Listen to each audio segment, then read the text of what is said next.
Good morning, જય દ્વારકાધીશ, જય માતાજી। એક મારા નવા બ્લોગમાં તમારું સ્વાગત છે। અને આજ સવારના વાગી ગયા છે 11। વરસાદ આવી ગયો। આજ સવારમાંથી હારો વરાપ હતો ને તડકો હતો, પણ હાથી આખું હતું। જ્યાં તૈયારી કરી લીધી ને ત્યાં વરસાદનું રેડું આવી ગયું। નામી વરસાદ આવી ગયો, કારણ કે નેવા ચાલુ થઈ ગયા એટલે હાથીમાં ગારો પડે। નેદવામાં તો હજી ગારાનું હાલે, પણ હાથીમાં ના હાલે, દવામાં ના હાલે। આપણે 1 મહિનો ના 8 દી થઈ ગયા છે માંડવીના, તો 2 દવાના રાઉન્ડ આવી ગયા છે અને 2 હાથી આવી ગયા। બીજું હાથી અડધું ભૂગ્યું છે, થોડુંક જ આક્યું હતું ટૂંકું ટૂંકું। વરસાદના 2 રેડા આવી ગયા, બંધ કરી દીધું। 3 દી થયા ન્યા પડ્યો છે હાથી ટ્રેક્ટર, અને આજ ચાલુ પાછું કરવું હતું તો ત્યાં સવારમાં પાછો વરસાદ આવી ગયો। અટાણે રેડે રેડે ચાલુ જ છે વરસાદ। જો 1-2 દિન વરાપ દઈ દઈએ ને તો હાથી આલી જાય બધાને, નામી બધાને નેદાઈ જાય, દવા છટાઈ જાય, બધું કમ્પ્લીટ અસર મસ્ત હાથમ આવે ને બધે નેદાઈ ખોદાઈ બધું કમ્પ્લીટ થઈ જાય। માંડવી એકદમ રૂધી મસ્ત થઈ ગઈ છે। બધાને દવા બધાને એક વાર છટાઈ જાય ને એટલે પાછું હાથમ ઉધીનું કઈ રીએ જ નહીં કામ। મસ્ત હાથમ પાછી બધાને થઈ જાય।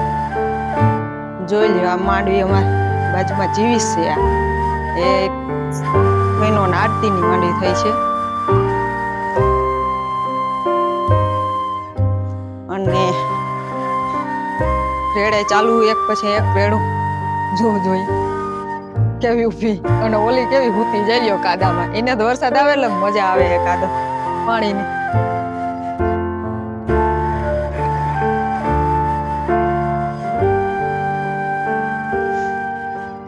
આવું છે મસ્ત માંડવી, બહુ વૃદ્ધિ સારી। હાલો પાછું જો વરસાદનું પાછું વાદળા ચડી ગયા છે, ચડવા માંડ્યા છે। પાછું રેડું આવું તૈયારી થઈ ગયું હોય, પાછા છાંટા ચાલુ થઈ ગયા કોકો।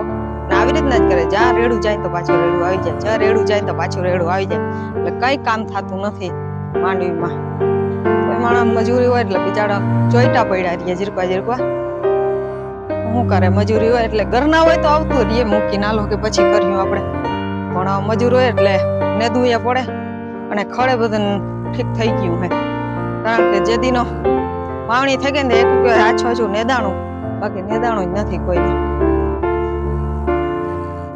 ના છે ઉભું જો આમનો 2 દિવસ થયા અમારી માંડવી।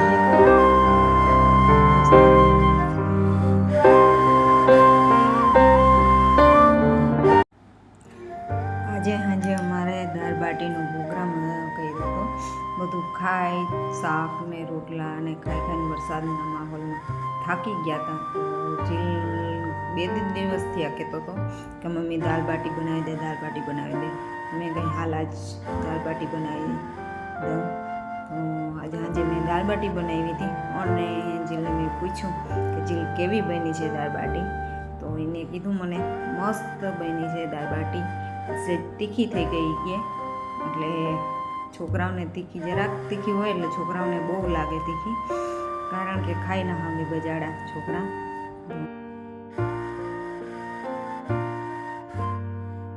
ને મસ્ત જો બની છે દાળ બાટી।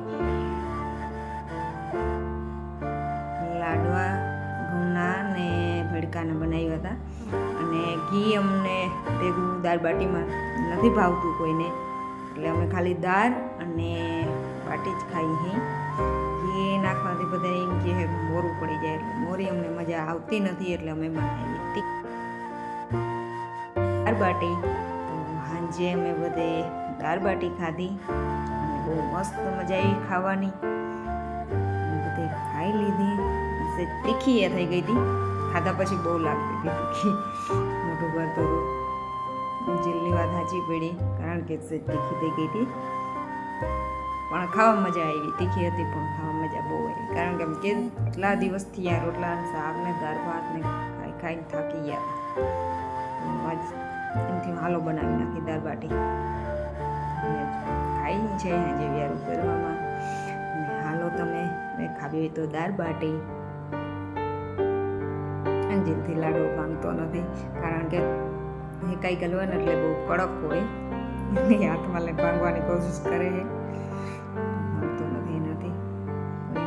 ભાંગી દીધો લાડુ મુઠ્ઠી મારી